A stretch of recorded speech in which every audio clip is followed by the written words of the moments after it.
If your dog just breathed on you and it smelled like something died in there, don't panic yet and don't reach for the mints. What you're smelling is very often a warning sign your dog's mouth is sending you. And there's a fix sitting in your kitchen cabinet right now that most pet parents walk past every single day. I'm Dr. Waterling Lee, and I've spent my career with my hands in the mouths of dogs and cats. Literally. Stinky dog breath is one of the top 3 things pet owners ask me about, right up there with itchy skin and upset stomachs. And I get it. You love that dog. You want to bury your face in their fur and get kisses. But when their breath makes you flinch, something's off. And today I'm going to walk you through exactly what's happening in there and the $2 pantry item that can genuinely turn things around, sometimes as fast as overnight. Stick with me to the end, because I'm also going to tell you the one mistake almost every dog owner makes when they try to fix bad breath at home. A mistake that can actually make the underlying problem worse. If you've ever Googled, "Why does my dog's breath smell so bad at 11 at night?"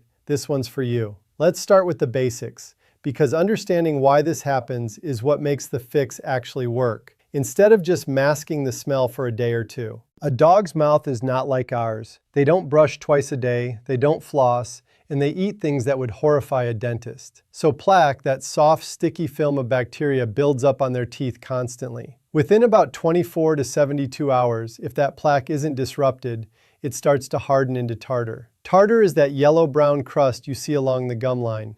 And tartar isn't just ugly, it's a breeding ground. Bacteria live in it, multiply in it, and produce sulfur compounds as a byproduct. Those sulfur compounds are what you're smelling. That rotten egg, fishy, garbagey odor.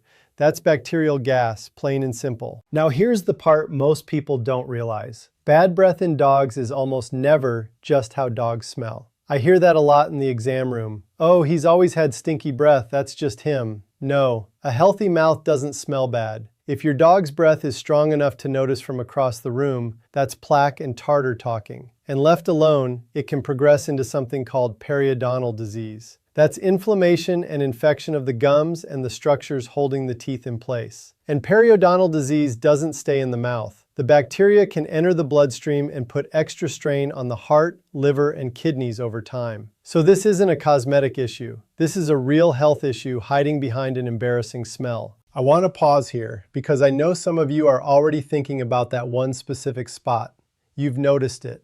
Right along the back molars, especially the upper ones, where the tartar seems to build up thickest and fastest. There's a reason for that, and it matters for the fix I'm about to give you. So hang on, because we're getting there. Before we get to the pantry item, let's talk about what's usually causing the smell to be worse in some dogs than others, because this affects how you'll use the fix. Diet plays a role.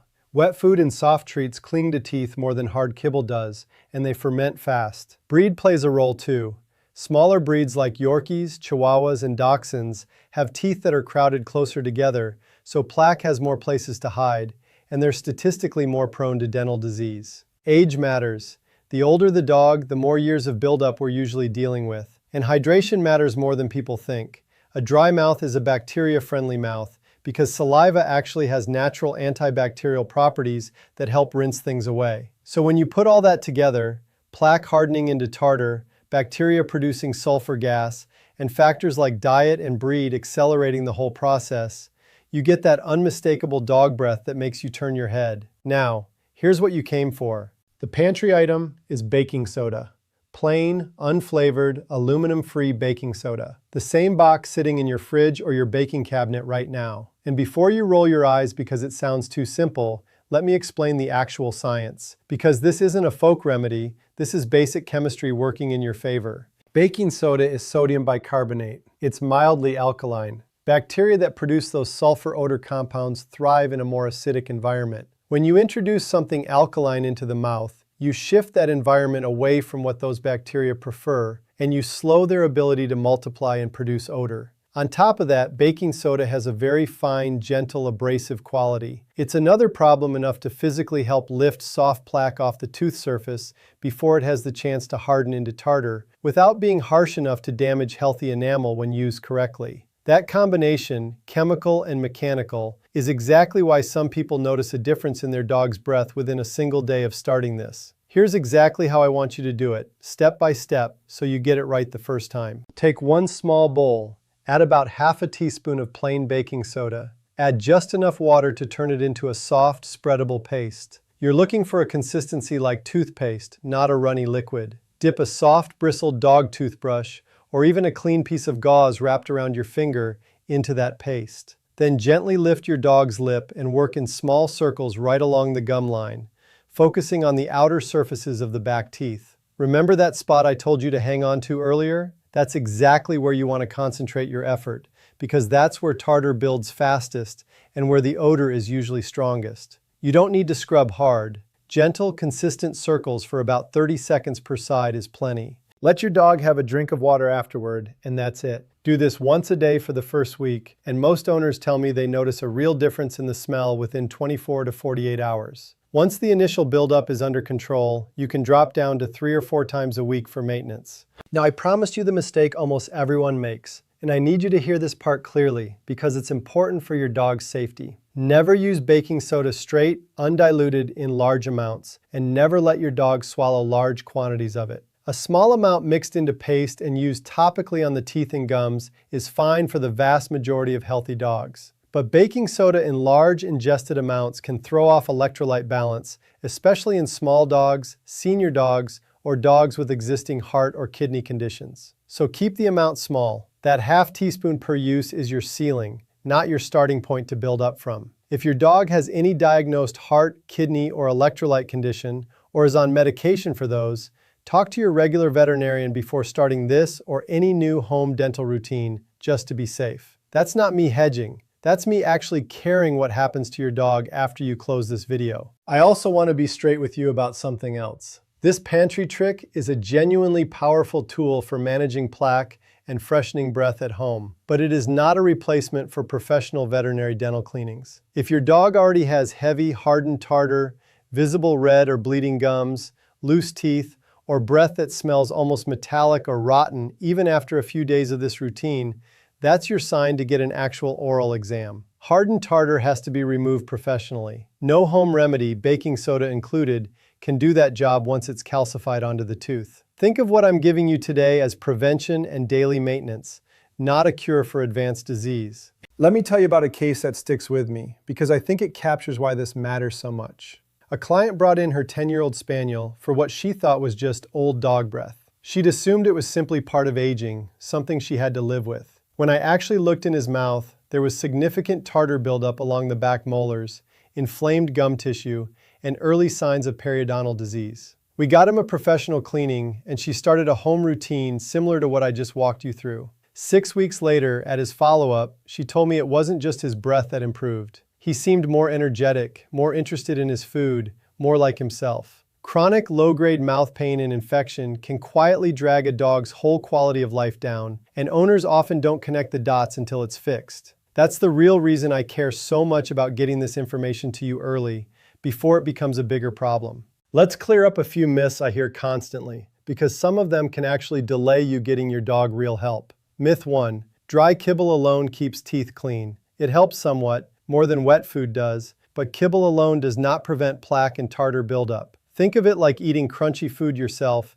and assuming you never need to brush. That's not how it works for us, and it's not how it works for dogs either. Myth 2. Dog breath is just supposed to smell like that. I addressed this earlier, but it bears repeating because it's the single most common misconception I hear. A healthy dog's breath should be mild, barely noticeable. Strong, persistent odor is a symptom, not a personality trait. Myth 3. Only old dogs get dental disease. Not true. I've seen significant tartar buildup in dogs as young as 2 or 3 years old, particularly in small breeds. Starting a prevention routine early, even in puppies once their adult teeth come in, makes a massive difference over the course of their life. Myth 4. If my dog is still eating fine, their mouth must be okay. Dogs are remarkably good at hiding pain. It's an instinct left over from their wild ancestors. Showing weakness was dangerous. A dog with a genuinely painful tooth will often keep eating, just maybe favoring one side of the mouth, chewing a little differently, or dropping food more than usual. Don't wait for them to stop eating before you take dental health seriously.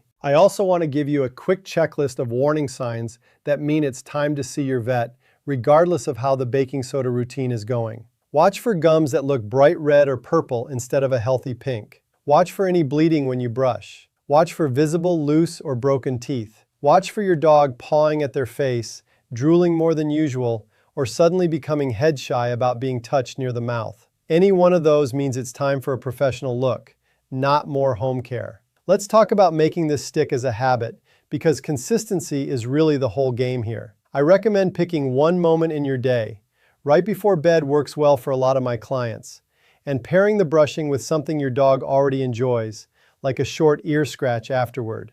Dogs learn patterns fast, and within a couple of weeks, most of them stop fighting it entirely and start associating that moment with something calm and positive rather than something stressful. A few bonus tips that stack well with the baking soda routine. Offer appropriate dental chews between brushings. The mechanical chewing action helps scrape plaque off teeth your toothbrush might miss. Add fresh, clean water daily, and consider a pet-safe water fountain if your dog is a lazy drinker. Because remember, hydration helps saliva do its natural cleaning job. And rotate in raw carrots or firm, vet-approved dental treats as an occasional snack. The crunching action is genuinely useful for mechanical plaque control. I know it can feel overwhelming when you first realize your dog's breath is actually telling you something about their health. But here's the encouraging truth. Dental disease is one of the most preventable health issues in dogs, and you just learned a real, science-backed, nearly free way to start turning it around today. You don't need expensive products. You don't need to feel guilty about not knowing this sooner. You just need that half teaspoon, 30 seconds a day, and a little consistency. If this helped you, hit that like button so more dog owners searching for real answers can find this video instead of another gimmick product ad. Subscribe if you want more straightforward, science-based pet health guidance without the sales pitch, and drop a comment telling me your dog's name and how their breath test went. I read every single one, and I love hearing from you. Your dog trusts you to take care of the things they can't take care of themselves, and their breath is one of the easiest signals to catch early. Grab that baking soda, be gentle, be consistent, and give your dog's mouth the attention it deserves. That stinky kiss you've been dodging, it's fixable, and you're already on your way. Take care of that good dog of yours, and I'll see you in the next one.